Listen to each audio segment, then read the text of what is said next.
Yet no one would have thought at this time last year, as I sought the election as President of the General Assembly, the United Nations headquarters had closed their doors because of the COVID-19 pandemic. Little lives. This was the first domino to fall. It catalyzed a series of political, economic, and social challenges which required a multilateral response. People were suffering. Those who were in the most precarious situations prior to the pandemic were pushed closer to the brink, at risk of being left behind permanently. My challenge was to reinstate the international community. As member states came to terms with the health crisis and related crises within their own borders, it was up to me as President of the General Assembly to rally the membership to commit to collective solutions for the people we serve. In this past year has taught us one thing, it is that nothing is certain. We need to evolve in peace and in pace, again, that multilateralism is the only path forward. The people of the world made this quite clear when surveyed last year. They want a United Nations that is fit for purpose, able to meet the challenge of the day, and the United Nations we need for the future we want. However, we have a long way to go before we meet the targets of the 2030 Agenda for Sustainable Development, uphold universal human rights, or achieve peace worldwide. COVID-19 has resulted in a loss of lives and livelihoods. The impact of the pandemic has hit the most vulnerable the hardest. As we face the deepest global economic recession since the Great Depression, on the verge of falling into extreme poverty. 235 million people will need humanitarian aid this year. Approximately 690 million people are at risk of malnutrition. This has knock-on effects. In 22 countries, violence and conflict are the root causes of hunger.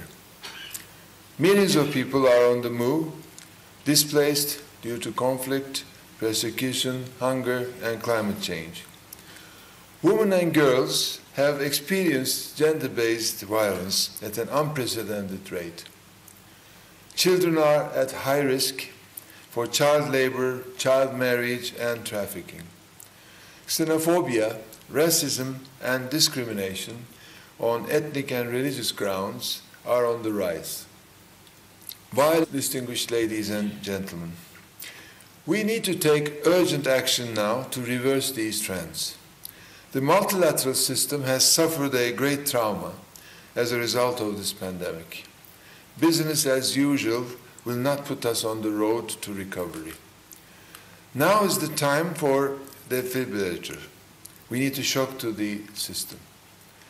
That is what we are doing, and the United Nations is working to meet the needs of the people we serve when they need us most. The General Assembly is calling on all member states to come forth with solutions to the most critical problems facing the people we serve. Just last week, I convened a meeting on the situation in Palestine, following a joint request from the Chair of the Organization of Islamic Cooperation and the Chair of the Arab Group.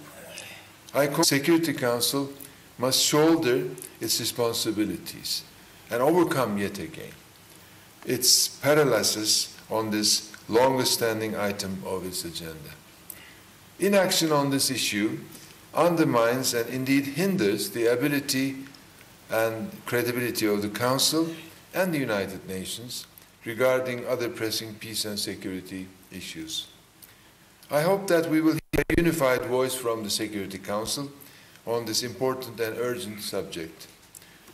As for the General Assembly, we assumed our responsibility under the Charter of the United Nations and met to address the grave violations of international humanitarian law and international human rights law. These violations caused the loss of lives fire, as the UN General Assembly was still in meeting, was a significant development, and I claim that it was because the General Assembly brought this issue into its agenda that all the silent organs started talking about ceasefire, and they were reacting to the difficult situation. I issued an appeal for peace paper on the responsibility of the chair of the General Assembly. And it also showed that when the General Assembly takes the lead and member states speak up together, we get results. I avail of this opportunity to commend His Excellency the Minister of Foreign Affairs of Pakistan for taking the time to participate in this meeting in person and for this strong stance in support of the inalienable rights of the Palestinian people. We have a duty to prevent being dependent on a weak healthcare system with inadequate equipment and constant drug shortages. COVID-19 pandemic is a further setback to the already dire situation. Moving forward, the institutional record of the UN clearly prescribes how to translate words into action when it comes to the Palestinian issue. We need a swift return to negotiations with a goal of ending the occupation, addressing all final status issues, including the status of Jerusalem, and achieving two independent, sovereign, viable states, Israel and Palestine, living side by side in peace, security, and mutual recognition within the recognized borders on the basis of the pre-1967 lines, with Jerusalem as the capital of both states. Forget these sentences, words. It is the limit the world can accept in this tragedy. I assure you the General Assembly will not relent until there is peace in the Middle East. Excellencies, ladies and gentlemen, I am also aware of the situation in Jammu and Kashmir. I am aware how an ordinary Pakistani must feel about Jammu and Kashmir when they feel so strongly about Palestine. Jammu and Kashmir is just miles away from here. There is a little doubt in my mind that peace, stability, and prosperity in the South Asian region hinges on normalization of relations between Pakistan and India. This, in turn, is subsidized with the UN policy and applicable UN Security Council resolutions.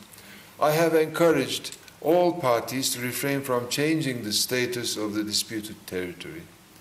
This dispute is as old as Palestine. As President of the General Assembly, I call upon India and Pakistan to pursue the path to peaceful resolution of the dispute. Excellencies, distinguished ladies and gentlemen, similarly, it is critical to bring peace to Afghanistan. Pakistan is a host to millions of Afghans.